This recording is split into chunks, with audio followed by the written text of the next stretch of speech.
1948-এর November December ঢাকায় শুরু হলো ভাষা বিক্ষোভ।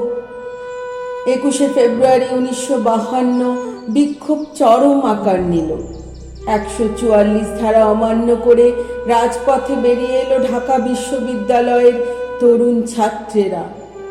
নির্বিচারে গুলি চলল, তরুণ ছাত্রের দল লুটিয়ে পড়ল মাটিতে, রক্তে ভেসে গেল রাজপথ। প্রতিবাদে ক্ষুব্ধ ঢাকাবাসী জমায়েত হলো ঢাকা মেডিকেল কলেজ হস্টেলে। আবার নির্যাতন চলল। 22শে ফেব্রুয়ারি ছাত্রদের সাথে সাধারণ মানুষ নামলো রাস্তায়।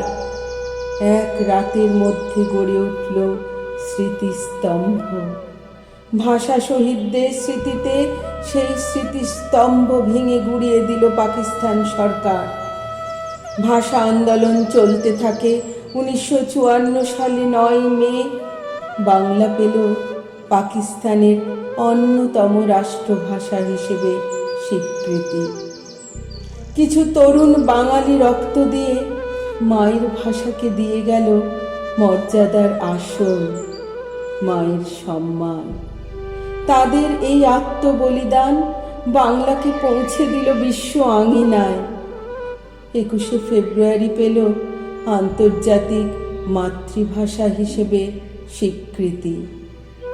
আমি গর্বিত, আমি বাঙালি। আমি গর্বিত, আমি বাংলায় কথা বলি। আমি গর্বিত, আমি অমর একুশের শহীদের বাঙালি উত্তরসূরি। অমর একুশে রক্ত মেখেছে আমার মাতৃভাষা। বীর শহীদের রক্তের দাম আমার বাংলা ভাষা।